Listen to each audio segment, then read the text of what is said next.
Welcome back, everyone, to Red Spotlight Entertainment. I'm Alexis, and I'm joined by David Francisco today, here, of course, for our Shield reaction commentary series. Today, we're going to go over the holdovers of Season 1. We've already reacted and commentated to the first 22 episodes of the show, which encompass the entirety of the first season. As a reminder, of course, on this show, we go over anything and everything regarding Agents of S.H.I.E.L.D., and it is specifically tailored to the longtime viewer who wants to come back and talk to S.H.I.E.L.D. fans from now until the end of time. It has been quite a journey. When we, of course, this is going to encompass a lot of finishing thoughts of Season 1. At the moment, I got to ask, David, what'd you think of Agents of S.H.I.E.L.D. Season 1? Just to get our opening thoughts for today, it's just going to include, like, overall, how does it land for you as a season of television? How does it land for you as a first season of a show? And then, how does it ultimately rank in the 7 seasons of Agents of S.H.I.E.L.D.? So first of all, overall thoughts on the season. Second, how do you feel it was as a season overall of a TV, as a introductory season, because this was an introductory season? Then also, what does it rank with your other seasons of S.H.I.E.L.D.? If you have, by the way, a ranking at the top of your head. Preliminary, because I think it's one thing to say. I ask you these questions now because as far as the season ranking is concerned, I don't know if they'll stay the same when we finish all 7 seasons. So it'll be nice to see growth if we can here. Go ahead, David. Yeah. No, for the season itself, it's really, really fun. It was really fun actually watching the final episode, and like these kind of memories was coming back to me. Like, oh yeah, I remember like just being super excited for this. Not even just because Samuel L. Jackson and all that. It's just like we were culminating to this final episode, and we got some answers. And I mean, either way though, Samuel L. Jackson showing up, that was awesome. Like I wish he would have shown up like in every season or something. That would have been fun. Yeah, but the season by itself though, it was also just fun seeing them where they started. Like I mentioned this before, but like whenever you rewatch the first season of any show, you're kind of like, oh, there were some problems here, not just like in story wise, but production wise. You're kind of like, oh, they weren't. You know, with Arrow, you can kind of see the fight scenes like being really, really, really choreographed or anything like that. You can't see that in this one, but like it's still comparing first season fights of Arrow versus this one. I think Shield does better. I want to cut you off real quick. Well, not cut you off, but just I wanted you to elaborate on something. What would you say are some weaknesses of this season for you? Oh, that's honestly hard to say. That could also pertain to storylines or that you weren't that crazy about, characters that you feel weren't that great this season, maybe some missed opportunities here and there. I mean, easily, for people who weren't fans of the show at the time, we've heard a lot of complaints about they didn't like Sky, they didn't like the episodic format, they didn't care for the visual effects, criticizing it heavily. They also had issues with the tone. Now, those are coming from people who just weren't crazy about the show in general and had unrealistic expectations about this season. But we have been talking along the way things that we weren't so hot on. So that's what I'm asking you. Yeah, no, I mean it's still hard to say though, because the good outweighs the bad, and so like the bad stuff is just almost forgettable. Like I almost forgot. You know, there was one episode where we were kind of like, it was meh, and I think it was the staff one that was almost. Oh yeah, the well. That was one where we were like, oh yeah. Yeah. It was probably like the weakest of the episodes and all that. But I mean, compared to all the other ones, like there was still some fun stuff. Characters, I mean, even though he's great, like I kind of want to say Ward, but that's only because they were leaving they were leaving a lot of stuff out for him Yes. at the beginning of the season. And even with the reveal, there was still a lot we don't know as to like why he is this way. I mean, obviously it's loyalty to Garrett and all that, but to be just still stuck on like on the evil side, I guess, because with Hydra, it's still kind of, there's still some information that we need, and I'm sure they probably left it because maybe they weren't. I don't know if they weren't sure whether they want to give him a redemption arc or not, or what they were gonna do with this character afterwards. But I would say his character is probably the weakest. But I mean, doesn't mean that it was bad or anything. It was just they were trying to leave him ambiguous as much as they could. I will say what a lot of people perceived to be a weakness was how long it was, well, quote unquote, how long it was dragging things out, with the fact that there's still mysteries that they were teasing pretty early on, but they never answered to. These are how the people who have issues with frame it this way, which is like, why did it take so long to get to like how Coulson ended up like coming back to life? How did it take so long and still didn't get an answer for like the fact that Skye is an object of unknown origin in 084? And the answer was, you idiots, they were setting up future storylines for future seasons of the show. And the fact is, we didn't need to get to them. We got a lot of the way through with Coulson, but they still hold some things out, which we get into early on next season. We will find out more information about why exactly they couldn't tell Coulson. I mean, they tell us, but they don't show us exactly how bad it was. Yeah. I mean, so I feel like people had a lot of issues with the pacing of the episodes, that it was taking too long to get somewhere. But I would flip that and say, actually, they did a really good job of like keeping us intrigued, and they saved a lot of great stuff. This set a lot of groundwork for season 2. When you look back at it, season 1 did a lot to set things up for season 2 in ways you wouldn't even remember. Go ahead. Yeah. With Coulson's thing, I think it was enough to be satisfactory. Yes. Like you don't really need specific answers as to, they mentioned like, oh, people who take this, their minds go insane or something. I don't think you need a visual confirmation of that. Like, it's pretty believable. If you bring someone back from the dead, they're probably not going to be at 100%. Like, that's enough. They'll change to just say. Yeah. So to me, with Coulson's thing, I think it's enough with what they did. I like what more we get and like how bad it does get. It's pretty cool. But that's just because okay, we set this up. Let's just play along with it, and we'll see what we come up with later on. With Skye's thing, I mean, maybe the people will complain that it sounds cheesy, but it's like, it doesn't matter like who her family is. The SHIELD agents are her family and all that. Like, that's literally her story. Yeah. And if you want to say it's cheesy, like, okay, fine. But I mean, they are her family, though. Sure, you could say it's cheesy, but another way to flip it around, you say cheesy, I say heart. Mm-hmm. Heart is what I refer to when there is a sense of sincerity. Just all around the DNA of your show or your film, and especially how it's in your characters. I think that really is the key ingredient that a lot of projects are missing, which is that heart to show these emotional stakes, and you end up creating these emotional spaces for the characters to have them by laying the groundwork.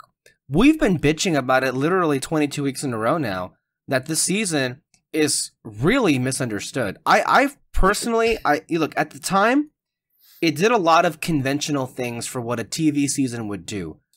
In 2024, what it's able to do and show that it could do it really well is something really nobody else is doing, especially in this space. The genre storytelling TV show format has now moved entirely to streaming, where they get 6 to 8 episodes and not enough time to really flesh anything out. Which is why, look, right now I could be watching Agatha. I have no interest in watching Agatha because I feel like, well, I'm pretty sure by the time we get to the end, I'm not going to care very much. Been burned too many times there. I could be watching The Penguin, and I think The Penguin might be an exception because from what I've seen anyway, the DC shows just seem to be far better. So they may have a better grasp on like how to pace things out. But the point is, most shows today in the genre space no longer have the capacity to just be patient and wait out a whole story for 22 episodes. Not that every show was able to do it well. We have plenty of examples. I mean, there's a reason why it went out of fashion. Too many shows ran themselves into the ground by trying to find how can we tell 22 hours of maybe at best a 13-hour story. You know, that is fair. But S.H.I.E.L.D. showed time and time again they were able to do it. And one of the things that was so like you wanted to pull your hair out when you were at the time in 2013, 2014, because everybody was like, S.H.I.E.L.D. is awful. It is garbage. It is the dark sheep. It is the black sheep of the MCU and blah, blah, blah, blah, blah, blah, blah. But then us fans, when we're watching it, and you're like, are you fucking insane? Do you not see how brilliantly written this is? Do you not see how this is setting this up? It's like how meticulous it was. When you look back at it, really try to look past a lot of the hatred that came out the show, all because of unrealistic expectations, you come to realize this, and you appreciate it even more also. The fact that this was also trying to exist in an extended universe that also, you know, extended to the film screen. With everything they had going on, and with everything that could have gone wrong, and with everything that was going against it, this was a damn near perfect season of TV. It just wasn't meant to be, though, as far as how it was perceived by a lot of people. You mentioned cheesiness. A lot of people took the heart that the show was wearing on its sleeve as cheesy because, again, at the time, it had gone out of style. Remember, at those years, you had the rise of the Arrowverse, which is weird because I think like some of those shows have a lot of heart, but maybe they were kind of like covered up by the fact that Arrow was like, the aesthetic of Arrow wasn't necessarily all warm and fuzzy, you know? Mm-hmm. At the same time, you had the rebooted Andrew Garfield Spider-Man films, which were visually darker and were billed as darker, all because one man named Christopher Nolan made The Dark Knight, and everybody in the business was like, we got to make whatever we got to turn it into that. They even tried to do Superman like that, and that was a complete disaster. So keep in mind that the mindset was also that people were thinking somehow that if Marvel was going to break into its first ever TV show, somehow it's okay for us to think it's going to be on the level of like Game of Thrones. Mm-hmm. So you have to really this is why we talk about context. Why are we here talking about this show 10 plus years later? It would be a disservice to just react to episodes like, hey, that's cool and everything. I like this, I like that. I always feel in any conversation we have on this show, especially on all of our shows on this channel, we have to add in the context and remember what it was like at the time. Whenever we do movie reviews, David, on our shows or on Red Spotlight, we don't just start with like the plot synopsis and like, what did you think? Or, you know, we begin with reminding the audience and ourselves, okay, especially when it's like, okay, if it's a film by a well-known filmmaker, we talk about, okay, what is our history of whether or not we like this person's movies? Because that gives context for how our tastes are and whether or not we are primed to care for any of their work. Or if it's from a franchise. For example, when we talked about Deadpool and Wolverine, we talked about the X-Men franchise and which ones we liked and which ones we didn't like. When we talk about the context, and I feel like also one of the missions that I have with doing this show is to document this stuff somewhere. That way we don't lose it. We're already 10 plus years away from 2013. Removed, I should say, from 2013. And I'm fearful of the fact that the farther away we get from that year, the less and less I'm going to remember some of this stuff. So having this here on camera and on audio, it's going to help us remember ourselves. And that way we don't get, like, at some point, S.H.I.E.L.D., and we're seeing, like, little bits here and there. it's gonna have its cookies. It's gonna have its roses. Like people are gonna like reevaluate it and reappraise it. And it's beginning to happen already for sure. But at some point, it's gonna continue to get to a level where like we're all gonna think, remember how we all loved S.H.I.E.L.D. in 2013? No, that didn't happen. A lot of people hated it and tore it to shreds. And us reading the reviews on this show every week at the end, at the time that these episodes were broadcast, is going to help document that, because I don't want any of that to be lost. I don't want this to be like, what are you talking about? Everybody loves S.H.I.E.L.D. No, that didn't happen. And it's also important for us. I even said it from the first episode that we did this back in April, which was this is already helping me further come to terms with what exactly was the problem. And the problem wasn't so much the show, but hey, the show had problems for sure. But what was the big problem for why people weren't loving it? And that was the fact that people had massive, unrealistic expectations. And this show at its heart was lighthearted and hearty and a little bit of cheesy moments. People weren't that thrilled with it, you know?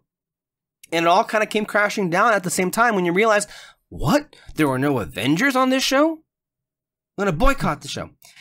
And then there's also something, we can also tie this into something else that's happening today, not just in the comic book space, but as far as how people treat going to the movies. This year and last year, we have seen the value, both good and bad, about word of mouth.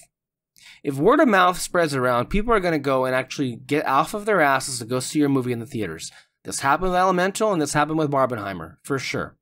The reverse happened this past weekend with Joker Follow You Do, which was getting out of the gate, it was dead on arrival because the word of mouth had spread like wildfire.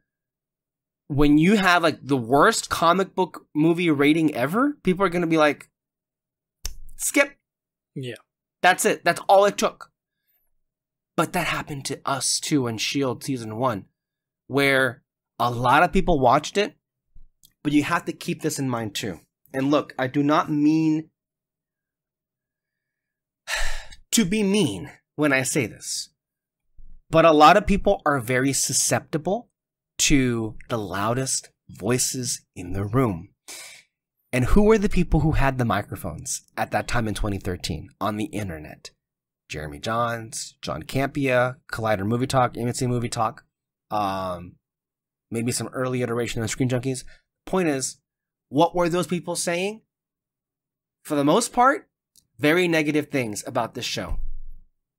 And like that, most Marvel fans who watch those people were repeating those talking points. That's how this shit works. So I don't want us for a single moment to forget how any of this went down. Because when here we are 10 years removed from that time, and we can see very clearly that despite the fact that there were some problems for sure in this season, because any season of TV is going to have problems or issues or things that don't work as well, this was a masterful season of television. Through and through. And it did not deserve what it deserved. For me personally, what were some things that were weak about this season? May and Ward. That's the very easy thing that it didn't quite click, you know?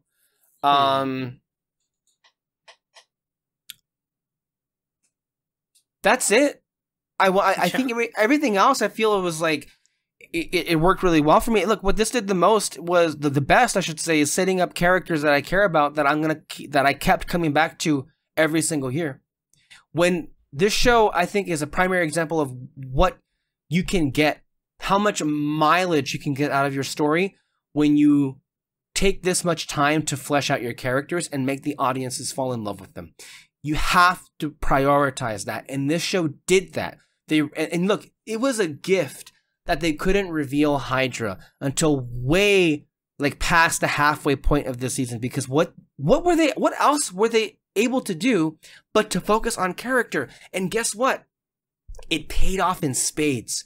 What at the time I'm sure was like, oh my god, we can't get into like the real juicy plot stuff until later on. That's okay. It doesn't all have to be about the plot. And especially with the show and the story that you're trying to tell, sometimes the plot is secondary, and it should be, to your characters. Why do people come into the show? At the time, by the way, how we consume TV at the time is, yeah, you gotta wait a whole week to get a new episode. And we talked about how in this season, sometimes you gotta wait a whole month for a new episode. So I feel I'm the proof with how effective the show was. I'm saddened, of course, that a lot of people decided to not feel the same way about it because of other reasons here and there. Where does it land ultimately with the other seasons of the show? Silva Surfer, I saw just they had a comment about like how, they have like several other seasons who they personally feel fall below this one. It's hard for me to say because look, I think S.H.I.E.L.D. is such an amazing show. I really do subscribe to the idea that they improve significantly as they go through the seasons. I don't think every single season is better than the last. I love this season. I think it's amazing. But at the end of the day, I still think I would rank it like second to last. And that shouldn't say like, oh, this is only one of the worst seasons. It's a great season. It just means that there is a lot of other seasons that I think are better. And that should tell you the quality of the show. To me right now, I would say that this is like ranked 6th in the 7 seasons. What about you? That's kind of hard to say because I really need to rewatch. That's the thing. I rewatch it constantly. You maybe have some, as we've seen throughout these last 22 weeks, sometimes I mention characters and you're like, what? So I think there's some gaps. It's a little bit hazy, I want to say 7.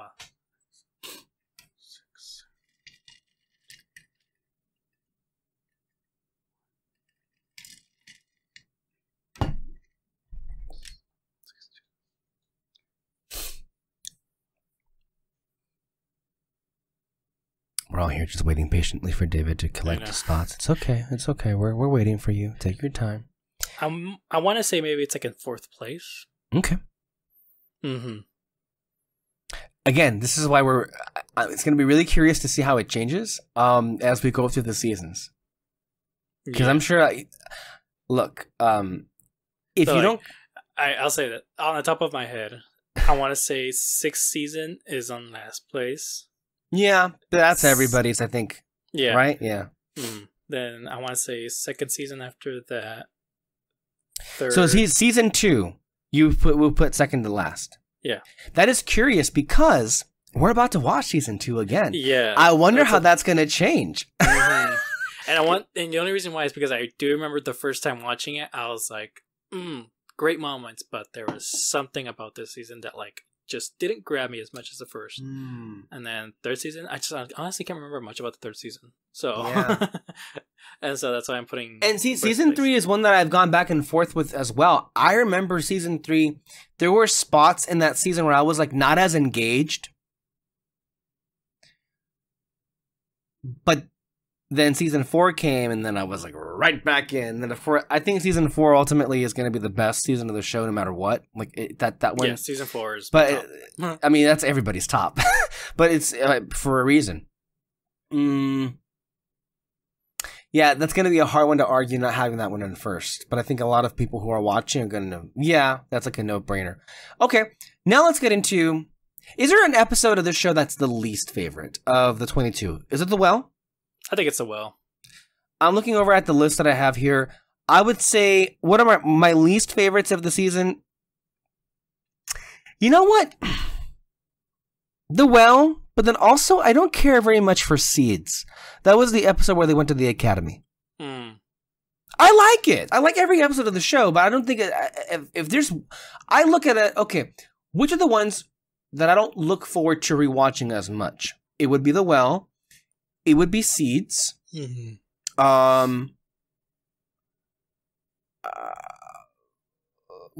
I think that's it. Yeah. What are episodes that you feel completely different about? And one that I feel a lot more positive about is the May episode with the girl who thought she like was being haunted. But yeah, she actually was being haunted, but in a different way. Repairs is a really big May heavy episode, and I know that this is one of the ones that I wasn't caring about as much, but now having gone through this experience, I think a lot higher of that episode now than I did before. Yeah, for sure. A lot higher. Mainly because you get a lot with May, but then also it was like a fun, spooky-esque episode and all that. And like I noticed like at the time when I first watched it, I didn't really notice like certain things that happens in every shows. Like I do now. And so with this one, I'm kind of like, oh, okay, this is very much one where it just takes place on the plane, on the jet. And, maybe they're saving it for budget or something. And those kinds of things, like, I kind of appreciate more with any show that I watch. No, yeah, definitely. So, now let's get into our personal top 5. My personal top 5 is going to be number 5. One of the ones that we recently reacted to, Nothing Personal. It was really good. That was one of the reactions where we were just like, just watching it. If I think to me that this episode gets into my top 5 with every scene with Chloe Bennett. Like, I think this is one of her better performances of the entire show. Honestly, like this was the episode that we just reacted to about 2 weeks ago. Mm-hmm. This is the one where she reveals to Ward, "I know you're Hydra, asshole." Yeah. So, and the way that she like conducted herself, like this is also, I believe, the episode that Silva Sofer was like commenting how that turned them around on Sky. So yeah, this is what number 5. My number 4 is going to be the very first one, the pilot. I love that episode. I think it's a really great like pilot. It sets everything up in a nice way, and we'll never like not be excited to start the show over again because of how great that episode is. My number 3 is Fitzed. For obvious reasons, come on, that was the beginning of the Fitzsimmons like love, and then also to me, the first instance when I realized, I think I care about these guys, and now I'm gonna be hooked in for the next 7 years. My number 2 is surprising. My number 2 is what most would have as their favorite is Turn, Turn, Turn. I love Turn, Turn, Turn. It is a masterpiece, obviously, of this show, but there's one more that I like more. It's Tracks. And we talked about it too. Tracks is the episode where they're on the train. Yeah. That to me, I think, remains one of the best episodes of the whole show. That's my top 5. David? Okay. So I feel like I may have taken a few of yours. I don't know if you have some. Maybe we have some similarities, but we'll see. I'm trying to figure out my 5th one. Dang. Well, you can begin with your favorite. Okay. Well, mine is in no particular order, but okay. But first one I want to say is The Only Light in the Darkness. Yes, that one, the Cellist episode. The Cellist episode, only because it was one that I really did not expect we were gonna get much information about. Like the fact that we actually see the cellist and everything, but then also just see how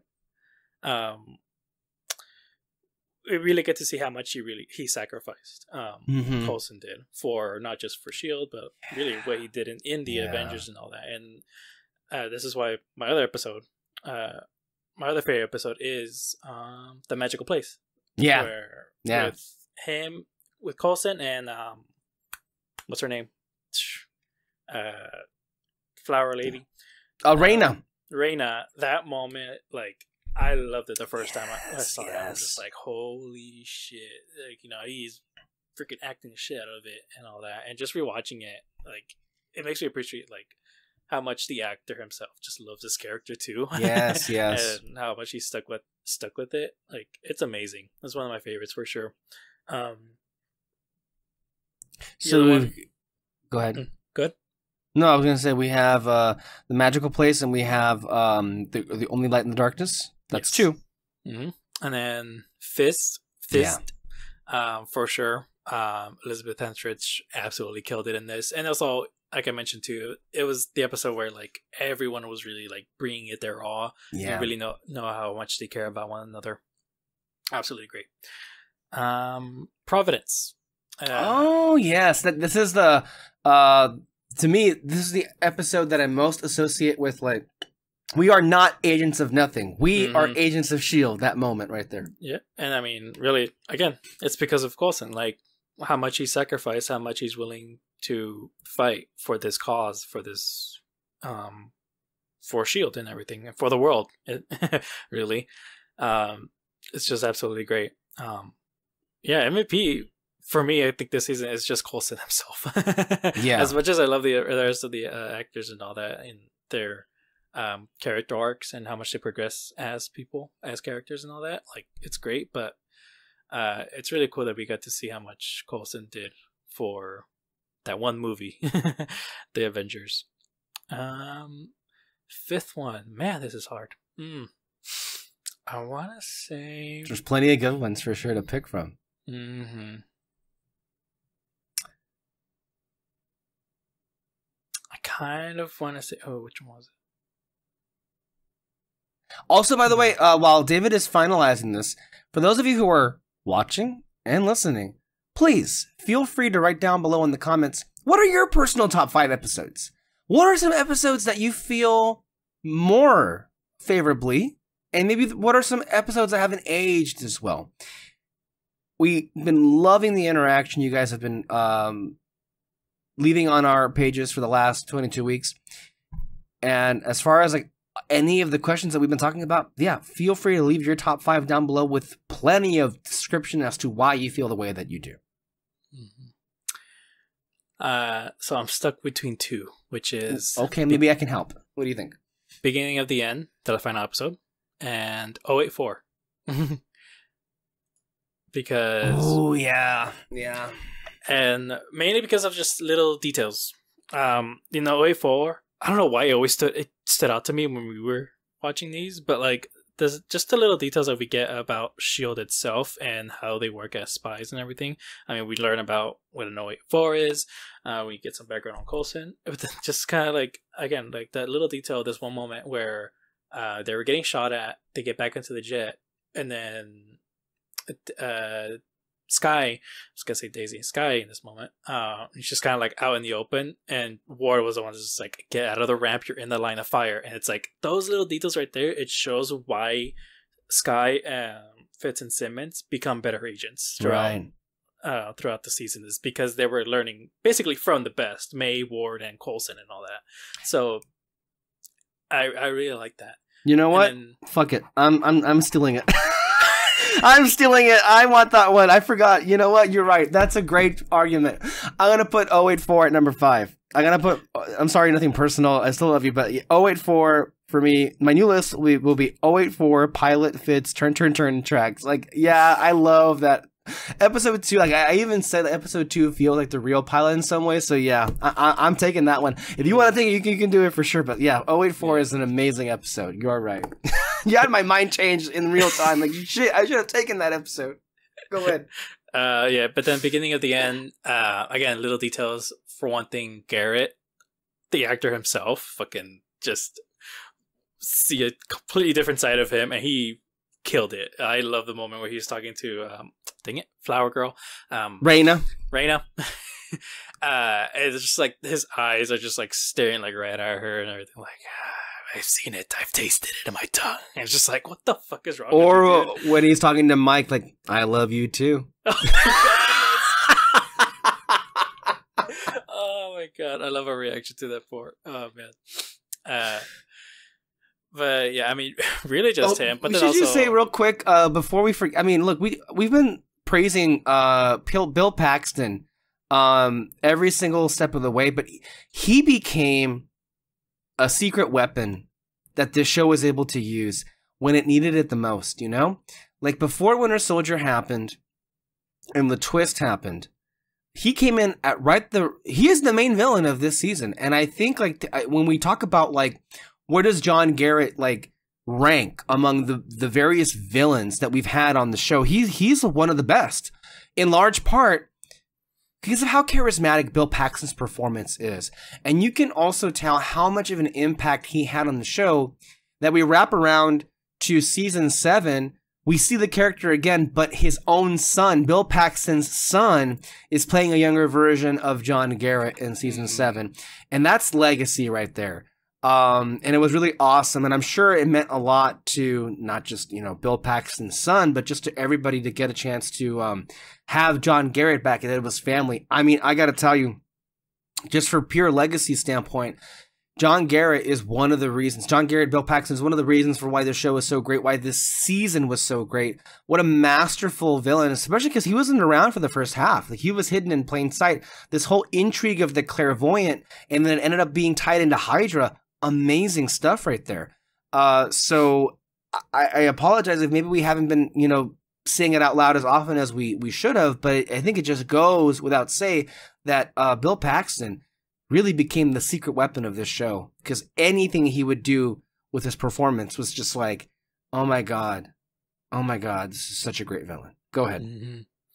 And then, everything with Samuel L. Jackson, not just because he was in it, but that scene where he was just like, oh, but that was supposed to be used when an Avenger dies. It's like, yeah, exactly. And it's, gives him the box. It's like, that's really the culmination of the entire series, is that little moment as to like, why is he still here? He's the future. Why. Yeah, he's the future of S.H.I.E.L.D. Mm-hmm. And he's the future of humanity's S.H.I.E.L.D., as I guess we could say. Mm-hmm. It was a great moment for sure. Definitely one of my favorites. So which one are you going to land with? 084 or End of the Beginning? I think 084. Okay. Yeah. Yeah. That's just, it's a great episode. It really, they all are, but I think that one has maybe a little bit more to it as far as like because again, when you look back at 084, that was the second reaction that we did. And we can see how much we've gone since then in just 22 episodes. It's pretty incredible. Mm-hmm. Okay. With that being said, let's go ahead and get into, we're going to react to a various amount of media here. First and foremost, I want to react to Emily B's stuff first. So this one is going to be, the show Marvel Forgot, The Messy History of Agents of S.H.I.E.L.D. I shared with you that you already have this open. It should be to 51:28. Are you ready to start? Yeah. The season is revealed. All this time, Hydra has been lurking within S.H.I.E.L.D., and now they're finally emerging. Your experience watching this episode would differ pretty strongly depending on if you watched it or the coinciding movie Captain America: The Winter Soldier first. Personally, my family didn't really have time to watch the movie before Tuesday rolled around. It was only like 4 days between them. So this is how I found out about the Hydra twist. Which, I don't think that's how Marvel really wanted people to experience it, but I don't really regret it. It's been a few years since 2014, so I know the reveal seems a bit old hat now, but remember that this was a huge deal at the time, which is why Marvel was being so secretive about it and put so many restrictions on the show, to the point that the S.H.I.E.L.D. writers couldn't even mention Hydra or have any storylines involving duplicitous agents. But beyond just restrictions, this reveal dictated the way the entire season was paced, which, while I don't think that's an issue, does explain why it is the way it is. And it's pretty wild, right? Like, the show just has its whole status quo completely upended 3/4 of the way through. Like, what kind of spy show has its title organization get destroyed midway through its first season? While this might have seemed like a daunting task, Jed, Marissa, and their fellow executive producers just welcomed it head on. From the moment we start, we sat down with Kevin Feige and he said, "You know this is all going to go away and you're basically making the agents of nothing, right?" And that was incredibly exciting to everybody involved. It was an opportunity to see it all built up and then all be torn down. We see what it actually looks like for S.H.I.E.L.D. to crumble in Captain America 2, We see the helicarriers literally barreling through the Triskelion. We see the massive destruction throughout the city. But the benefit of our show is that we get to dive into the emotional toll of that. To build our characters up to a point where they've established a bond and they're working together in a way they've never worked together before, and to strip away the foundation they've dedicated their lives to and trust they've now laid with one another. It's a really fun thing to play. After the Hydra reveal, the show does not stop with its constant twists and turns. They try to implicate Agent Hand as the clairvoyant, only to muddy the waters when she accuses Coulson of the same thing. But as Garrett and Coulson butt heads over whether or not to kill her, which Garrett is pushing a little too hard for, he slips up, revealing the true identity of the clairvoyant, himself. This is another great scene. The way that Coulson slowly puts the pieces together, and Bill Paxton's acting is great as always. There's this moment where you can see that he's just stopped trying to save face altogether and drops the mask. He slips really naturally into this menacing villain role without it being, like, over the top. And Clark Gregg is doing a great job as Coulson as well, of course, portraying him having to wrestle with the reality of this organization that he's dedicated so much of his life to being a complete lie. Coulson gains the upper hand eventually, though, and the episode ends with showing just how deeply Hydra has infected S.H.I.E.L.D. The traitors are marched out together in this scene, which is silent apart from Bear McCreary's top-tier score, as the betrayal sinks in.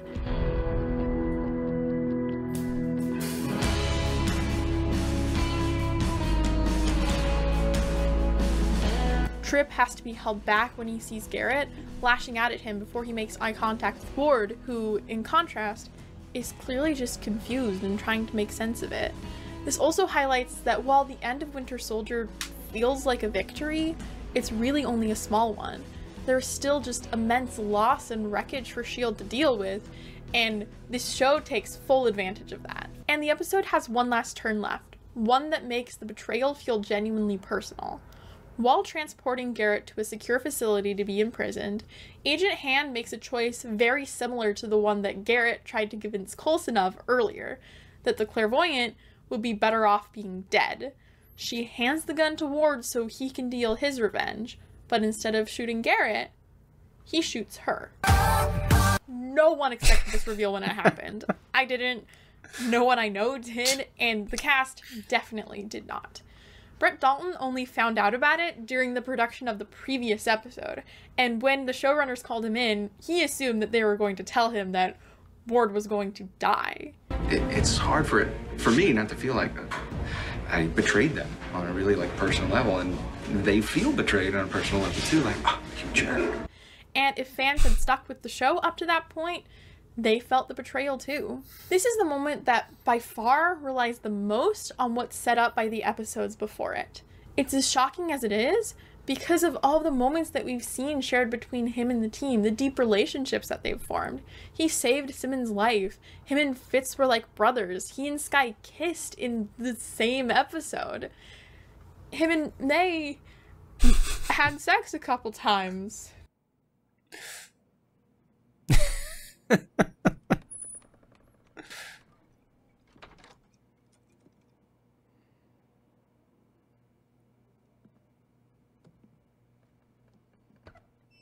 But seriously, he was written to be the archetype of the good-looking, likable leading man, and just like he fooled the team. I mean, it wasn't really the chemistry thing. It was just kind of abrupt and all that. And I think that was the kind of the point of the way they shot it too. It was just supposed to be like, wait, what? I agree with you. Yeah, yeah. Company man, as the writers have described him, to questioning the system upon seeing its cracks, to now seeing that system crumble completely before his eyes. And despite all of that and all of his frustrations with it, he still is one of the only people who believes in S.H.I.E.L.D. and its mission. After leading the remaining members of the team into the middle of nowhere on what seems like a wild goose chase from a likely dead Fury, Coulson gives another absolute banger of a speech.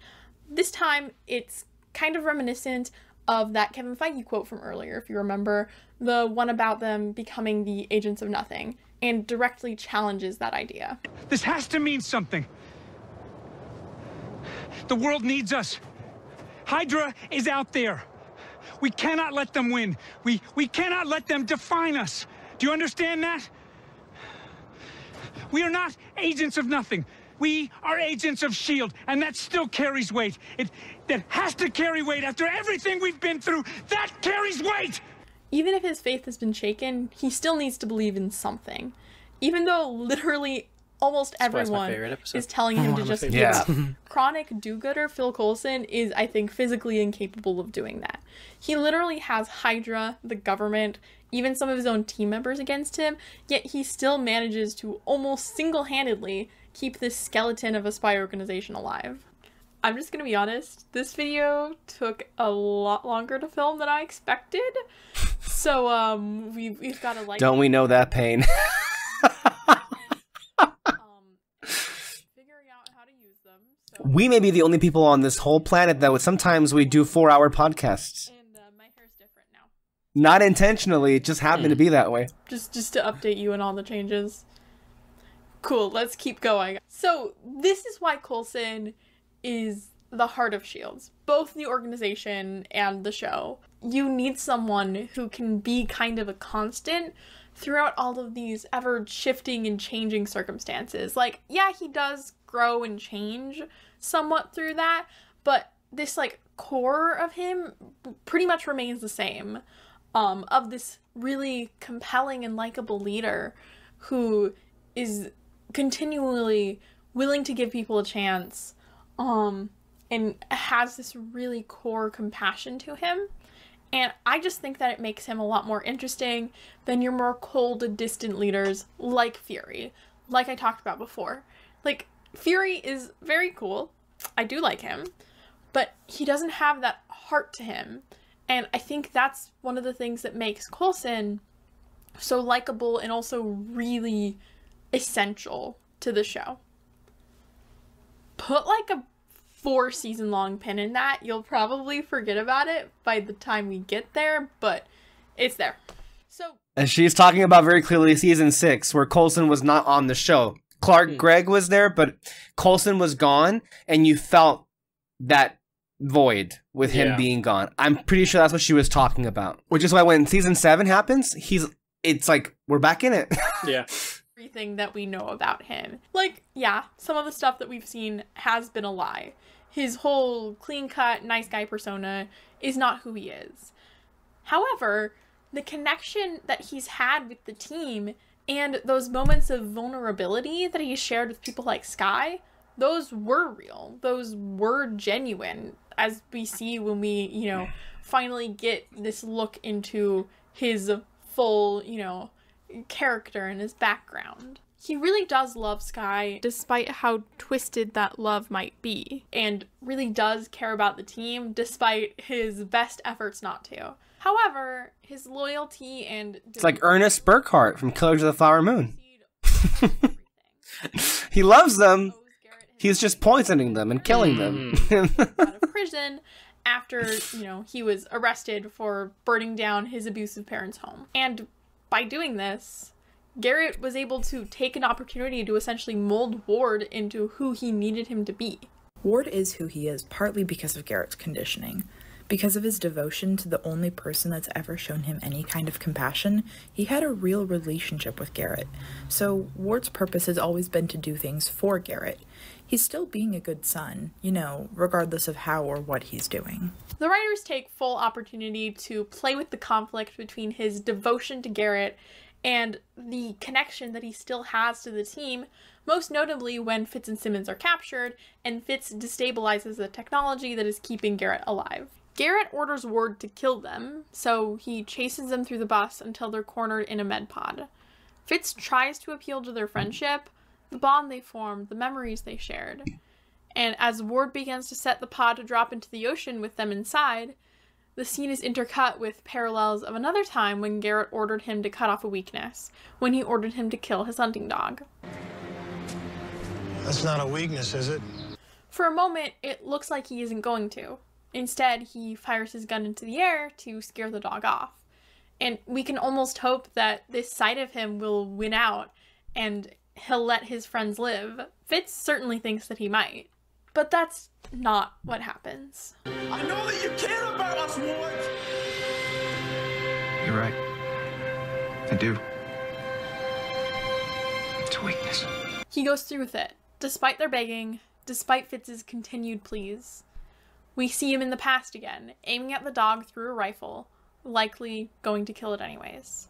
Ultimately, loyalty wins out, and he disposes of his weaknesses. This push and pull... I do love that look that he gives when Yeah. the pot's going away. It's really, really good. I'm pretty sure I brought it up, but it's great. Villain and traitor, and I think how much the writers lean into that aspect of him really determines how well he works within the show in any given season. Like I said, Garrett is less complex. Basically his whole thing is that S.H.I.E.L.D. left him for dead once, which is why he has to have that tech keeping him alive, and so basically he's just in the whole Hydra thing for himself. And the reason that he wanted the serum that saved Coulson and Skye was basically because the tech is failing, and so he wants it to continue to keep himself alive. And basically, most of the things about him are easily summed up like that. However, I think that by no means does that make him a bad or poorly written villain. He's got his motives, they make enough sense for him, and he's just a fun character. Paxton just brings so much to him that I just can't help but love seeing him on screen. He's just so much fun to watch, even when he's doing terrible things. Things do get a little wacky when he does finally get the serum, a little unhinged. The universe. I can see yours too. I am the key to the future of the universe. You hear the dying breath of an old world, General. But a new world is coming. I've tasted it on my tongue. Doesn't matter. Yeah. Still wildly fun to watch, though.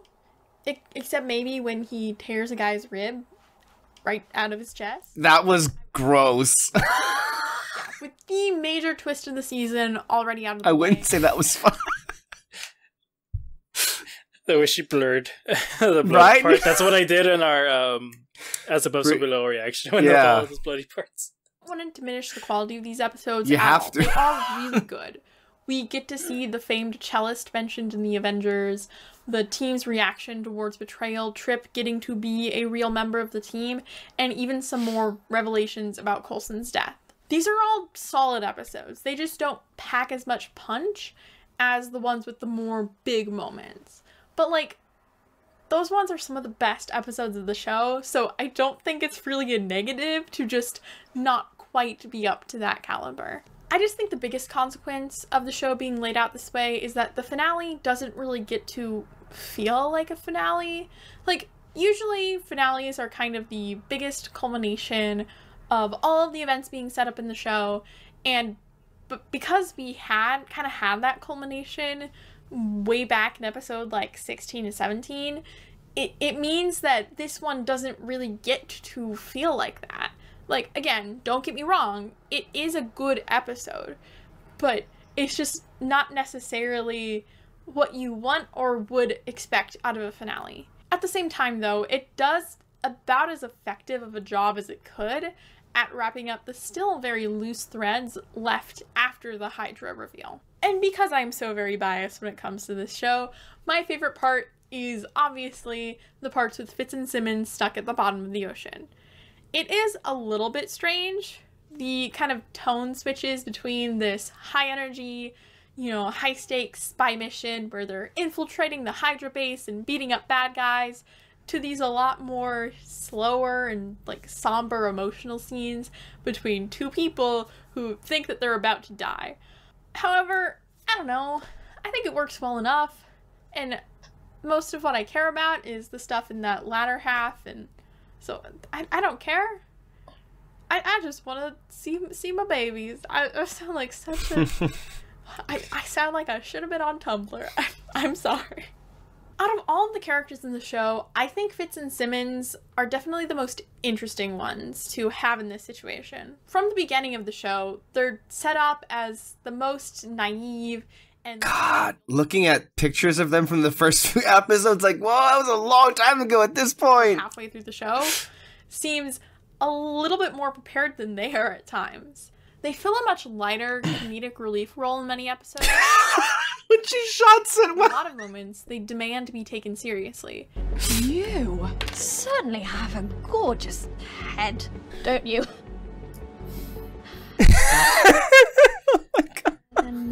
If we had a monkey, we could get in. Oh, Fitz! If we had a small monkey, he could slip through the sensors and disable the fence's power source with his... God, these moments, man.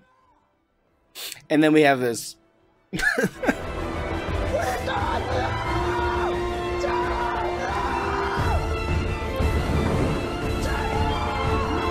And those moments lead them to grow into far more capable people. And all of that leads them to this moment, where they're forced to face death. And I think these scenes really allow them both to shine as they grapple with that realization in their own ways. In one scene, as they're both discussing death, Simmons starts talking about it in relation to the first law of thermodynamics. I like to think about the first law of thermodynamics. That no energy in the universe is created and none is destroyed. That means that every bit of energy inside us, every particle, will go on to be a part of something else. Maybe live as a dragonfish, a microbe, maybe burn in a supernova 10 billion years from now. And every part of us now was once a part of some other thing. A moon, a storm cloud, a mammoth. A monkey. A monkey. Thousands of other beautiful things. This is a great fucking scene, man. We gave them new life. Good one, I hope.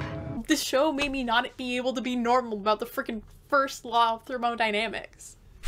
It's such a true to Simmons way of dealing with and thinking about this terrifying reality. While they're still both clearly afraid of death, they're able to find a little bit of strength in science. They do work out a way to escape the pod eventually. You know what this reminds me of, though?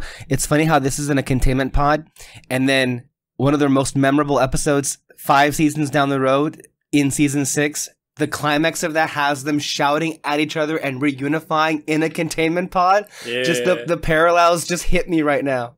Wow. And then, of course, how it breaks and then it's like flooding as if they were at the bottom of the ocean. Come on, it's all intentional. This is an amazing show. I can't find the courage to tell you. So please, let me show you.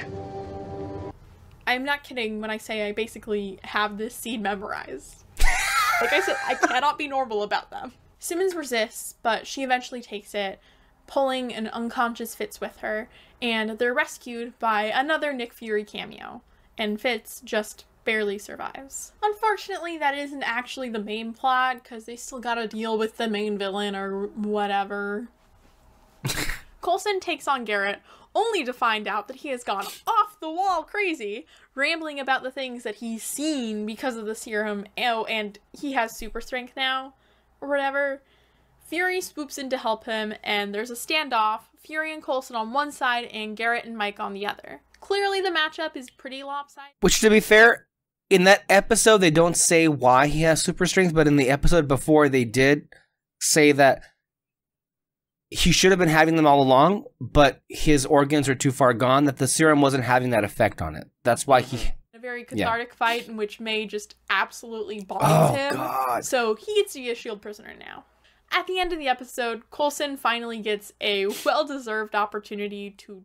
By the way, this is one of the final scenes they have in this set. Coulson's office on the bus.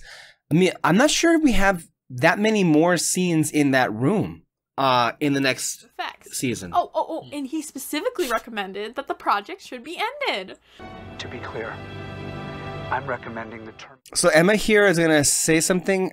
I can understand her perspective. I'm not sure I agree specifically with how she frames the whole thing of like Coulson just being okay with Fury. I see what she's saying. I just never felt that way personally, just to put that there. Everything else I think I agree with, like with what she's saying. But yeah, Fury, let's violate his direct wishes so you can have your perfect successor. I mean, I'm not saying that that doesn't make sense for Fury to do, like he totally would. But you'd think that Coulson would be, I don't know, extremely pissed about this? I think he was, though. We see him be pissed about it. He yelled at him. That's all he wanted to do was just yell at him. Mm-hmm. No, yeah, it's very much like, dude, I told you it was bad to keep going with this, but you also can't deny that, like, you know, I'm glad I'm back to life, you know? And he gave him purpose again. He gave him meaning again. Mm-hmm. But then also you can't also deny Fury's idea. It's like, I just kind of left it just in case, you know? Right. If there's consequences, there's consequences. That's his thing. It's like, I'm going to do whatever it takes. If there's consequences, I'll deal with it. At least in this episode, it's pretty minor overall. It's not minor to the rest of the overarching story, but at least in this case, it is. I mean, to me, I feel like this was justification for him because, like, it's not just, oh, I get to be director of S.H.I.E.L.D. It's like, no, I'm here for a reason. I'm here for a purpose. Mm-hmm. And I can do good with this new life that I've been given. I think that's how, internally anyway, he accepts what's been done to him, ultimately. Talked about Raina very much so far, mostly because her role, while it is important, hasn't been huge so far. However, these past couple episodes do start to tease out a connection between her and Skye, which is then emphasized to be very important when we see her talking to this shadowy figure whose hand is dripping with blood, Skye's father. Also showing that the exploration of Skye's past is very much not over. And in the tag, we see Coulson begin to carve the very same symbols that Garrett was carving. You know, when he started losing his mind. So that's a great sign. And that's the season. My definitely very unbiased opinion is that it's amazing. So underrated. Just so underrated. And really, most people that I know or I've heard talk about the show do agree with me that the second half of this first season is really, really good. The problem is not enough people. What the heck are these images? I never. Promotional images. I think they're promotional images. Okay. I know they're kind of strange. They're like for a magazine or something. I think so. Yeah. Sucks because even the critics who complained so much about the beginning of the show praised the second half of it. And we have examples of that. Reviews beginning with "After a Rocky Start" became a running joke within the cast and crew. For the showrunners' part, while they were aware of the criticism the show had received, they were still fairly confident that the ups and downs were unavoidable and maybe even necessary. It's so hard because any first-year show has its growing pains, and any first-year showrunner has their growing pains. A lot of our actors were new to it, and there were some bumps in the road, but most of them were necessary and things we had to go through in order to figure out how to run it better and get the ship moving in the right direction. I think in the beginning, a lot of our growing pains were born out of learning how to navigate all the different moving parts, because there were many, and there were many, many expectations from our audience. I think maybe if I were to look back, I wouldn't have read as much of the criticism as I did, only because we knew going in that we had this grand design that coincided with the films, and we knew that we had to slow play things to lead up to that point. And in my Which opinion, is TV. It all worked out. The show would not these images. I gotta be honest. Look. How can you talk about these weird promo images? Adamant early on that S.H.I.E.L.D. needed to be able to... As pictures themselves, though, I gotta complain about it. Like, it's too bright. Like, what is this? Despite the difficulty and some worries about an early cancellation... Who took these photos? That would give them the chance to establish more of their own identity apart from the movies that birthed the show. She looks so lost. Oh my god. So we're not having an episode reaction, but I have plenty of clips that may fill in the space of that. But I just feel like ultimately, and we've already voiced the issues that we diverge from, you know, as far as point of view is concerned with Emma. But I think everything else was hitting the nail on the head. But we've been saying how we've been feeling about the show. And this is why, look, I'm not certainly going to agree with everything that she's going to say, because I already haven't. And I'm sure when we get to the later seasons, there may be some really feisty and controversial things that she'll say about it. But I feel like where we are right now, she kind of really put it in the best possible way about like how good of a show this was already. Thoughts, David? No, yeah. I mean, she basically just said what we were mentioning before, just hitting the nail on the head right there. But yeah, it was I liked it. And go watch her video. Go watch the whole video because, and we'll be playing clips of her video throughout where we feel it's necessary. Watch the whole thing, leave a comment, and have a discussion with her. I mean, I feel like she really did a lot of good for this show because this long form storytelling, like video essay, the show needed it. And look, agree or disagree with what her takes are. I think she's doing the show a lot of good by talking about it. Let's go ahead and go to the one that says deleted scenes. Marvel's Agents of S.H.I.E.L.D. Season 1 deleted scenes. And let's see which ones these are at. It'll be fun to see if we can guess where they would have been at.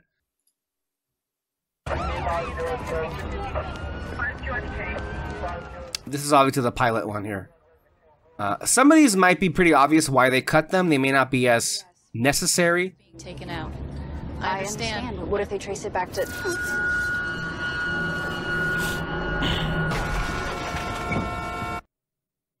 I think they cut this scene because they ultimately didn't kill her there. Then they killed her in a different episode.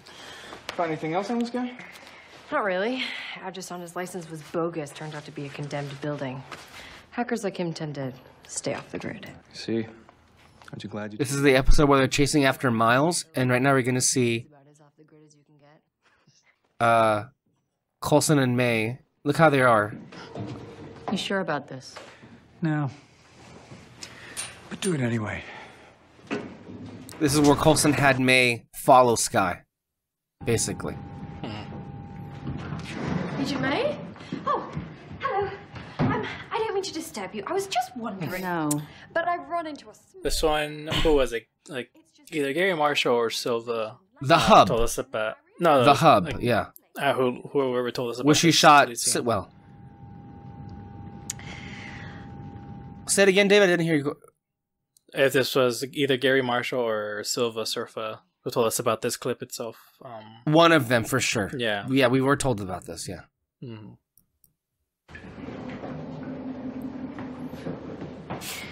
worried about Ward. Never seen him like this. This is the Usually well. He's like a rock, and now he's like a mean and scary rock. He's hurting. You can see it. I know. And we want to help him. I owe him that. But we've learned the science of this world. Now there are other worlds with other damn rules. And that doesn't make you excited? Usually anything new makes you excited. It makes me confused. I can't help Ward or my parents or anyone when I don't know the cause and effect. Shouldn't dismiss my magic theory so quickly. It's not magic. You always say magic is just science we don't understand yet.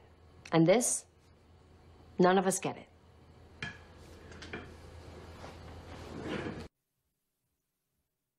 I think that's an okay scene to have left in. I like their little moments. Lab in the Mojave Desert. And Keyhole Satellite picked up something else. There's a chopper under that tarp. It's the same one that took Agent Coulson.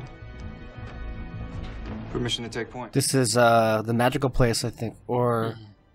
No. Yeah, it is a magical place, yeah. And then that was just a scene to see where Han was being a bitch. Yeah. Did you guys... Only once. He has a low body fat percentage and his face is nice and symmetrical. But he is a bit boring. I've got to admit, when I imagine you and Fitz at school, I just picture the two of you alone, working in your lab, eating paste. Though it may be news to you, I'm not exactly an ugly duckling, Skye. Being a nubile young prodigy with an above-average fashion sense draws attention from the opposite gender. No, I know. I do have a pulse, I'm you know? yeah, I'm sorry. I stand corrected. Point taken. Simmons had boyfriends. Well, not quite. I didn't really find anyone that interesting, except Fizz. He was clearly the smartest one here. I wonder why, Gemma. Best friends, or were you... We weren't friends. We were enemies. Bitter rivals. Yeah, the two youngest in class, though he is 23 days older than me, for the record. We were so competitive, constantly trying to one-up each other. He hated me.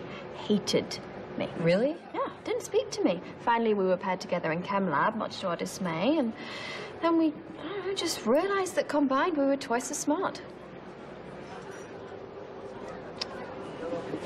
Now, don't tell him that I told you any of that.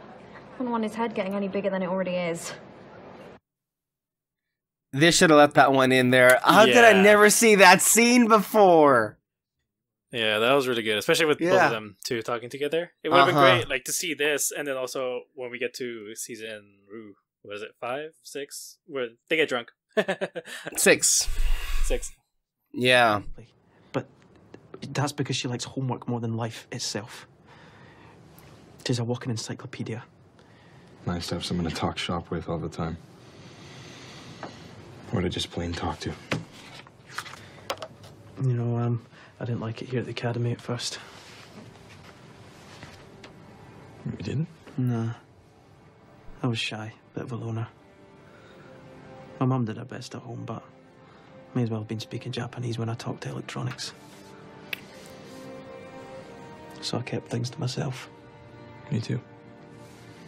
The kids in my hometown wouldn't talk to me, and when S.H.I.E.L.D. told my dad I was gifted, he said, "At what?" Yeah. Well, hang in there. You'll find a friend here. I always thought Simmons and I would get on. Spent months trying to think of something smart enough for her to notice me. Then, luckily we got partnered together. A few days later, thought of something clever enough to say. She must have been popular. Simmons? No, she's a bit of an odd bird, that one. That's just me being honest. Actually, I'm off to meet her and the rest of the team. You should have left both of those in there. Yeah, that was really great. That establishes a lot of their history, but it also gets the ball rolling on like those two are going to be a thing in a much more clear way. Wow. That was quick. The hard drive's a bust. You might as well have handed me a break. Fix it. Or do I need one of my men to pay your father another visit? No. There's nothing I can do, I swear. There's only one person that can open the drive. That was only, that was it? Okay. Yeah, I think there might be more. Are there any more? That's all I could get. Season 1 deleted scenes. I think that was it that I can see. But definitely those two scenes from the Seeds episode, if they had been left in there, I think I would have thought much more of that episode. Mm-hmm. They were great scenes. Yeah, for sure. Wow. And then that last one, yeah, it makes sense why it was left out. Raina already basically established that information. Yeah, there wasn't needed for that one. Okay, and let's go ahead and go to the blooper one. Agents of S.H.I.E.L.D. Season 1 extended bloopers. Subpoenas move straight to bunker busters.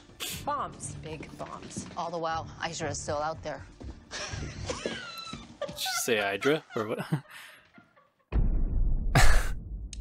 Here we go. Got enough roll before that door opens? We got sacks. Worst case scenario? We've had a wolf in the herd the whole time.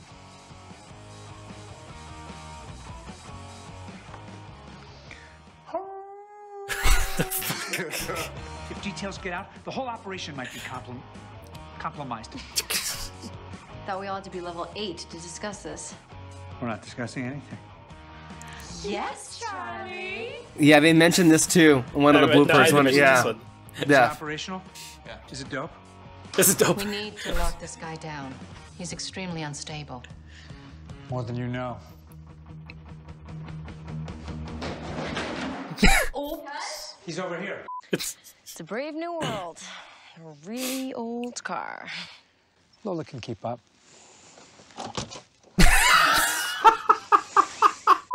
Oh, God.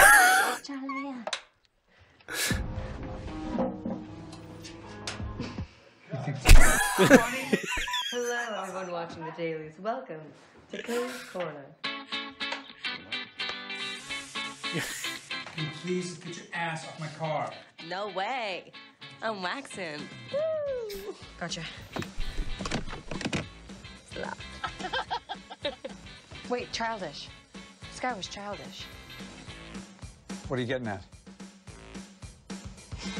This is not funny!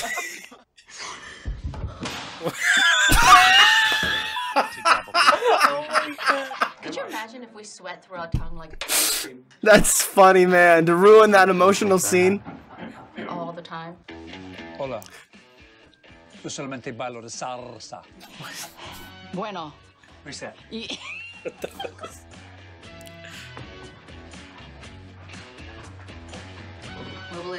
I just say? What did you put in this tea, George?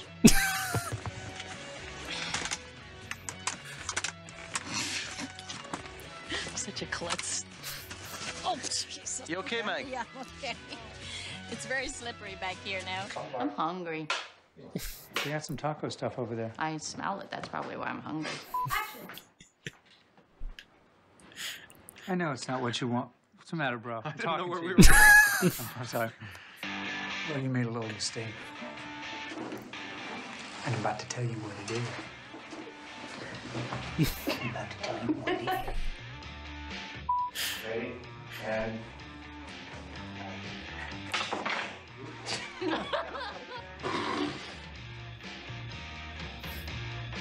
I so didn't mean that. None of you are helping! None of you! You're walking by as if you can't hear me! Like you're the extras in the back of a shot or...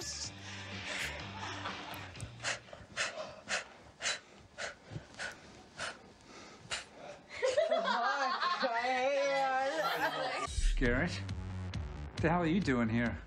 Well, as opposed to the... Okay. Go back up there. It's good for your body. It is good. I'm not sure. One minute he was fine. The next minute he felt like he looked like he was going crazy. He looked like he looked No like. Paxton, everyone. Found that in Peru. Some sort of particle plasma beam. Plasma part. Well, you it up, so I it up. You still not gonna let us in? Oh, thing hit you in the... Well, hello, gorgeous. That one sucked. Work in the private sector? You know, Fury would take you in a heartbeat. Not my style. Do you mean Stark? Yeah, there it is. Yeah, I meant Stark. Let's take that back. Fury's dead. I don't know what you're talking about. I don't know why you brought that up. He's not, but okay. Okay. I just ingested my hair. I'm sorry. Hard left. No! No! All right. Fucking Patton Oswalt, man. Start off with some easy questions instead of... I'm sorry. Scroll. Oh my god. That's a good idea, but right now, Shield's stats. God damn it. Please let me have a stroke.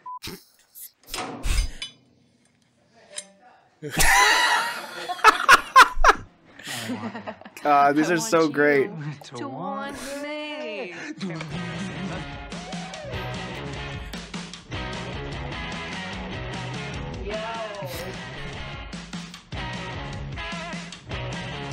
Hold on, we got a crazy fly in here. I don't know if he's crazy. He seems crazy. Okay, we're good. We're good to go again. All right. So you guys need to reset? It's still in here. There you go. It's gone. We gotta stop. We gotta stop. Out of here. I think he just left. Non-union fly. Oh, fuck.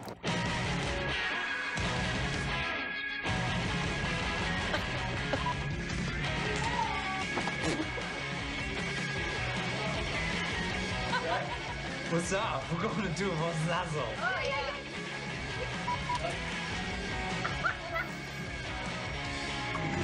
That's how I roll. Just...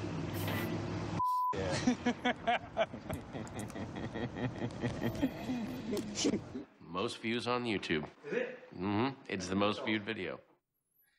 If that doesn't give you a sense of how much fun it was to make a show like this, one of the things that we haven't talked about as much yet is we shouldn't forget that a key part of why this show is such a fun place to be at and also a fun show to talk about is because it's one of those ones where, like, so far as we know, there really weren't huge issues with the talent involved, and they genuinely regarded one another as like friends. Like, to this day, The majority of them are in continuous contact with each other. Like they're really friends because of the show, and that's just not necessarily part of what we expect usually anyway, right? To be close all the way through. Like sometimes they do a show and they're just doing a job, right? But I think with this show, they definitely, you get the sense that they genuinely liked being with each other. Mm-hmm. That was some really funny shit, I gotta say. My gosh, and I had never seen that before. And that's one of the fun things of doing the show. Is like I'm getting a chance to see more that I hadn't already seen. And I own the Blu-ray of season 1. I've never seen the bloopers, but that was so much fun to look at. So in future episodes, I'm gonna see if I can find some more clips from the cast. I don't necessarily want to get into it, but for those of you who are interested, Live with Lil has a lot of great content and a lot of great conversations. I had planned to watch it, but we're not going to do it after all. I think we're good. Any closing statements for this season? I mean, it's just a great way to end it off with bloopers. But David, I mean, no, I think we said everything. Like I said, it was really fun rewatching this, seeing all those little details. That one that like always stood out, that for sure stood out for the both of us, was that line from May where she's like, "Oh, you never know when someone's like mind controlled. When people are mind controlled, you never know who's gonna be like friend or foe or something like that." And we were just like, "What the heck?" Like foreshadowing. But yeah, it's been great. As a matter of fact, though, David, can you actually? I'm going to stall for time a little bit. Okay, that's fine. Let's go ahead and get into our comments then. David, before we go today, we actually had some comments that we're leaving off to the end for today. And that's where we're going to close off season 1. So let's see what these comments are. Yes, 1 second. Okay. First one's from Serenity Forever. This is for episode 21. Alexis mentioned the power broker. That's why I did. This is from the comment that I was confused from. Right. Comment. Cal isn't inhuman, so unless you meant Reina was able to tell they were father and daughter by his DNA, I think he got muddled in that moment. Me? Maybe. Can you repeat it one more time, the comment? Yeah. Cal isn't inhuman, so unless yes, you meant stop Reina... there. No, I did not mean Cal is inhuman. Reina. Maybe he got muddled. Maybe I said it the wrong way, but I know Cal is not inhuman. Yeah. I feel maybe I was talking about in the moment, like how would I think I made some suggestion that perhaps what's it called? Reina had said in the episode that she was examining Sky's blood because that was part of the research, and that the genetic markers, she said, reminded her of somebody she used to know. But I think what I was trying to say is, in that moment, Reina was able to piece together that this was Cal's daughter because of the blood and the DNA. That's all I was saying, I believe, in that moment. And then can finish that comment? All right. So unless you meant Reina was able to tell they were father and daughter by his DNA, I think you got muddled in that moment. So maybe it came out the wrong way, but I think I agree with that. What they were saying. Yeah. Okay. And then also, once the Cree city was found in Puerto Rico, the message embedded in the GH325 blood had done its job. Yeah. The shield patients were homing pigeons, and that's why Cree blood didn't affect Tess or anybody in that particular way afterwards. We know it never affected Inhumans because that's what Coulson was worried about with Daisy. Yeah, that's actually a really good point, because I had mentioned that, like, in season 5, the Kree used their biology to bring back Terrence, and for whatever reason, it doesn't affect them the same way that it did. And this is why. It wasn't necessarily because this is what happens when you use any old Kree. The Kree that they were using on Earth happened to be one that was trying to find this city. And it may be one of those creepers that was trying to... this may have been during the time when either they were setting up the experiments of Inhumans, or they had changed their minds and they were going to go back and exterminate them. One way or the other, this Kree crashed with the intent of getting to this city. So thank you for that. That's a really, really good point of clarification, because it makes things clearer that this wouldn't have been a problem for the Kree of the future because it wasn't a thing. It just so happened that through the process of making GH325, this host's memories was forcing their way into the people who they injected it to. Thank you for that comment. Gary Marshall said, with regards to the casting, I'm not sure about the rest, but the final audition for Fitzsimmons, they had a few rounds of auditions at the end, of which they ended up with 3 Fitz, all British, and 2 Simmons, Lil alongside an American and German actress. For the last round of each Fitz audition with each Simmons, a lot of their names, and the showrunners picked the pair with the best chemistry, and if you've seen their screen test, it's no wonder why they picked Lane and Lil. The scene they acted out was a mixture of Fizz lap scene and the finale's containment pod scene. One of the other Fitz was an English actor, Adam Campbell. Interesting. That name sounds familiar. It does, huh? Yeah. I'll look it up later. But yeah. Okay. And then I think the rest is for 22. This one's from Silva. Hello, agents. Just wanted to clarify, I hate TFA far more than TLJ. I blame J.J. Abrams for ruining Star Wars far more than Rian Johnson. As for respecting the... Let me stop there. Can you read it again from the very beginning? I want to savor that. Read it again. Hello, agents. Just wanted to clarify, I hate TFA far more than TLJ. The Force Awakens, to be clear. Oh, yeah, I should have mentioned that. Yeah, The Force Awakens far more than The Last Jedi. I blame J.J. Abrams more for ruining Star Wars far more than Rian Johnson. Yeah. And then for the next one, as for respecting source material, I mean honoring the foundation before you and building upon that greatness. Okay, that's a good clarification point. And I feel like, look, too many people lose themselves in like respect the source material.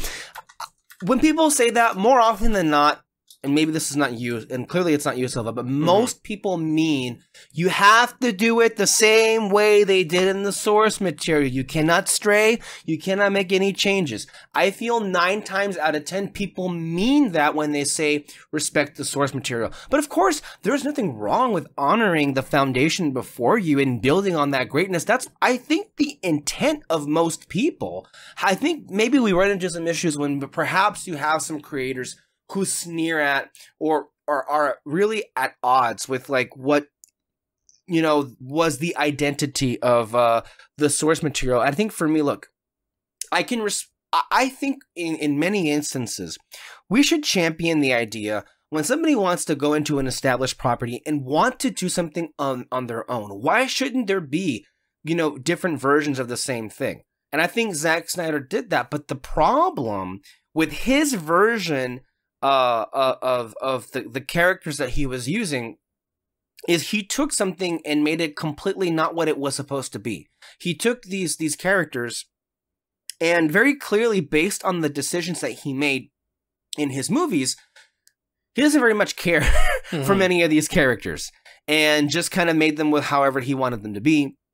And that's why there are many reasons why his DC films didn't work. But that's one of the primary reasons. The characters did not work, fundamentally speaking. And I'm not saying he shouldn't have had the room to experiment with it, but what he did was make them completely unlikable. And that's all he was able to accomplish with those characters. And it was the beginning chain reaction to just none of his movies work in DC because of that, David. Well, I was gonna say, and like in regards with Zack Snyder, the reason why it also bothers me, the whole respecting the source material, is because you have people, and again, we're not including you, Silva, in this situation, but like you have people who say that, and they say it as if it's like they're taking the high road in this situation or something like that, you know, like they're in the morally they're in the high ground or something like that. They want to seem like, no, it's just because I really, really love this thing. But with Zack Snyder, though, you have someone who, there's literally a video of him saying like, oh, for anyone who complained that, you know, Batman kills people, fuck you. Like he literally says that, go fuck yourself, you know? And it's like, no, there isn't a video of them ranting like, how fucking dare you, you know? You gotta respect the, you know, source material. Without respect, we reject. That's literally a saying. people have said. You know, like there's no videos like that. They're just kind of like, oh yeah, he just, you know, his movies just sucked, and then they move on. I mean, meanwhile, like you get, you know, the Marvels, Ant-Man, Quantumania, and everything like that, Shang-Chi, and they're just kind of like, see, they don't care about you. You see, like all these rants on these other movies saying like they didn't respect the source material. It's like you don't care whether. What's the gauging of this, you know, like with you guys? It doesn't make any sense. But you have Zack Snyder who literally said, you know, go F yourselves. And it's just, whatever, move on. It's just, you know, the movie sucked, it failed and all that. It's, you know, his career's not going anywhere, blah, blah, blah. It's like, no, there's clearly a bias going on here when people say that. Again, not you, Silva. And also with Zack Snyder, the way he took on Superman, that wasn't really much of a problem with what he wanted to go through. He just kind of went overboard with it because like the idea of like the evil Superman, again, it was a popular thing to want to do at the time and all that. The problem though, in the Injustice games, Superman doesn't just want to go out killing everyone. You know, after what happened to him and everything, he was just kind of like, no, I just want to protect the good people who just follow my law and all that. And then anyone who got in his way, that's who you would kill. But with Zack Snyder, though, it was just, nah, I'm going to kill everyone. It's like, that's too far. Yeah. Kind of, no, that's too much, man. What the heck? So, yeah. Oh, right. And then continuing on the comment, creators of Shadows of the Empire. Interesting. Okay. Creators of Star Wars Shadows of the Empire and OG KOTOR did that. Disney Star Wars failed miserably, in my opinion. LucasArts, RIP, understood this concept. Knights of the Old Republic. That's what the acronym was for. KOTOR, Knights of the Old Republic. The OG. Oh, wow. Nice. Okay. Good catch. Did that. Disney Star Wars failed miserably, in my opinion. LucasArts, RIP, understood this concept far more than Disney. Quick example that highlights. Look, look. I'm sorry to cut you off again. Disney, I think for the most part, misunderstood a lot of what made Star Wars great. And I will say this to me, one of the things, and I remember I took this really personally. Not many people did at the time, but like one of the first things that Disney did was fail to see what they had with the Clone Wars. They canceled it, and they didn't think twice about it. Mm-hmm. Then 10 years later, what do? They brought it back for one more season to close it out, but they used characters from that show in their live action projects. They did not know what they had with that show. Mm-hmm. That's one of the big, big failings. I will also say this as well. I understand many people were furious with the decision to not abide by the extended material. I never took it personally because that wasn't anything George Lucas was involved with. And yet, a lot of people were angered by it. And let's be real here. I think that was the first thing that pissed people off. And that's when the beginning of this, like, oh, fuck Disney Star Wars, screw Disney Star Wars. It all goes back to that point, honestly. But I have issues with that because that just, to me, it's like people need to like let it go. Now, do I feel like every decision that Disney made with Star Wars is correct? Hell no. No. There's a lot that they've really messed up. We agree that I think Disney fumbled the bag in a lot of different ways. Them disregarding the extended universe, I don't feel is one of them. And I always personally thought at the time, well, that doesn't mean that they can't incorporate things from that. And they have plenty of times incorporated iconography or storylines even from the extended source material into the proper cinematic universe, I guess you could say. But continue. LucasArts. Yep. A quick example that highlights my point in The Force Awakens when Han Solo dies. Leia ignores Chewbacca to hug and comfort Rey. Complete failure to honor or respect source material right there. Finale of AOS Season 1 was awesome to experience again with you too. Yeah. Well, thank you. Thank you for watching that with us. Look, that's one of those things that is, I guarantee you, it is less of a Disney Star Wars thing and it's more of a, maybe it's not even a J.J. Abrams thing. They just fucked up. Look, this happens all the time. Like with movies, they just fucked up. It didn't occur to anybody involved. And that's what it is. Yeah. And I also feel like when look, at the time I understood it because like, hey, you're trying to create a connection between Rey and Leia. They both, Han meant a lot to both of them. You have the main character of the new trilogy and the main character of the old trilogy. I get what they were trying to do. I like that moment and it still works for me. But I think this would have not been an issue if they had just realized maybe not have Chewbacca walk past her.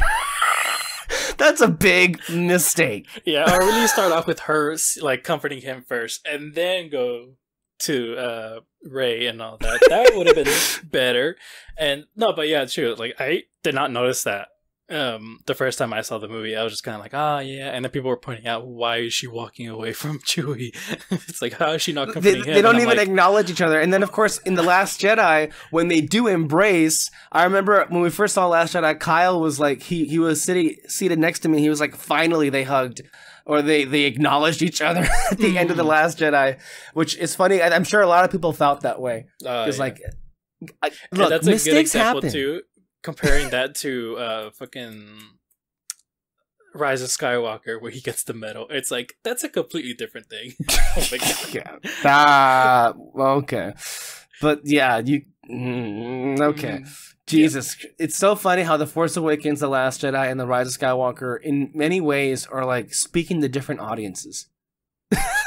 Just like it's so like, oh my god. But yeah, that's hilarious, and thank you, Silva, for your comments. And then I'll take it away with Silva. Also had one more comment here. Season 1 is still far better than season 3, 6, and 7, in my opinion. Love your opinion. Yeah. I would say I prefer it to season 6. I do feel 3 and 7 are stronger as seasons are concerned. I would say to me, look, maybe it's less that they're stronger seasons, but I think there are higher highs in a lot of those seasons than there are in season 1, and that accounts for a lot, in my opinion. Yeah, I can definitely understand why Silva might find it better than season 7. The only reason for me is just because it's the culmination of everything. Yes, we just love like. It's really in that season where like everything is a bit more chill with these characters, and they're having a lot more fun, and so that's just like you mentioned, it's like the highs. But I would also say, I would argue season 7 in a lot of ways is a direct mirror to season 1.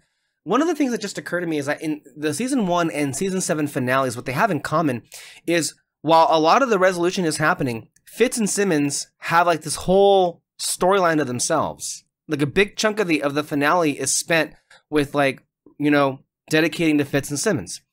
At the same time, both seasons 1 and 7 have a lot of really fun, character-filled dominated episodes at the very beginning of them. And at the same time, season 7 really did not have like an underground base. Their base was the plane. Much as how it was in season 1. Yeah. So I think there's a lot of mirroring happening, whether intentionally or unintentionally. And I thought, I think season 7 is far better than people give it credit for. 6, on the other hand, I can definitely see that. Yeah, for sure 6. I think everyone's probably in agreement. Yes, we're all on the same page about that. Yeah. Okay. Next one's Gary Marshall. The first of many amazing season finales. The writers managed to bring all the threads together, resolve them, and still dangle a few hints to what to expect for the next season. The Fitzsimmons scenes in the containment pod still remain some of my favorites from the whole show, and I agree their conversation about death is quite comforting. General revealed that they loved Lane and Lil's screen test for Fitzsimmons so much that they had to include it in the finale. And we just read about that. Someone mentioned that that's one of they auditioned with the script from this finale, and that's what convinced them. And as we saw in the scene itself, I would have bought it too, just based on that reading alone. Incredible work here. Is that it? 2 more comments. Looking forward to next week's fan content video. One of my favorite is Lil describing her encounter with Samuel L. Jackson and her Kevin dance. He linked it too. for her SLJ story and about 3730 for her Kevin dance. But honestly, there is so much great AOS content out there. You could do a 5-hour video for each season. Yeah, for sure. There definitely is. And I would love to react to that video. But I think we're out of time for right now. Maybe we can save it for next time. That way we'll react to that part. But I think for right now, I think we're just about done. Well, that's coming. Was there one more? Yeah, we just want Okay. Yeah. From Serenity. I absolutely understand that feeling, Alexis. I still look like I did at 17, and that was quite a while ago now, which, as you said, comes with interesting reactions from others. You get people thinking you're in charge. I get people thinking I'm still in high school. Anyways, this is the point how I like to stop and praise Bill Paxton for being our first big bad of the series. Yeah. I truly believe without his enthusiasm and commitment to Garrett, we would never have gotten as many seasons of AOS. He helped a lot. Mm-hmm. I mean, you only have to look at what happened to the other Whedon series to know how lucky we are. It's really hit and miss, not in terms of quality, though they're all absolutely brilliant, but in terms of what a network is willing to put up with from that insanely talented family. RIP Pax, you were brilliant in everything. Yes, RIP Bill Paxton. Over the summer, I watched some of his work from the Cameron movies, and again, it's just like, what a treasure, and it was so sad. He's one of those people that everybody loved. And of course, he dies.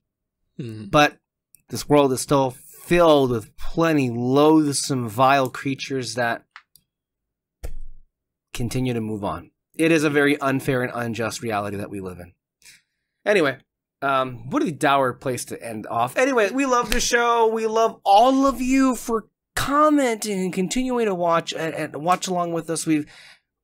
I can't really ever thank you enough, and we hope that you stay on for the following seasons. Yeah. We're going to start season 2 next time, which is incredible to think about. All right, I think we're going to go ahead and cut it off there. Thank you all so much. We'll see you in season 2. Bye-bye. Bye.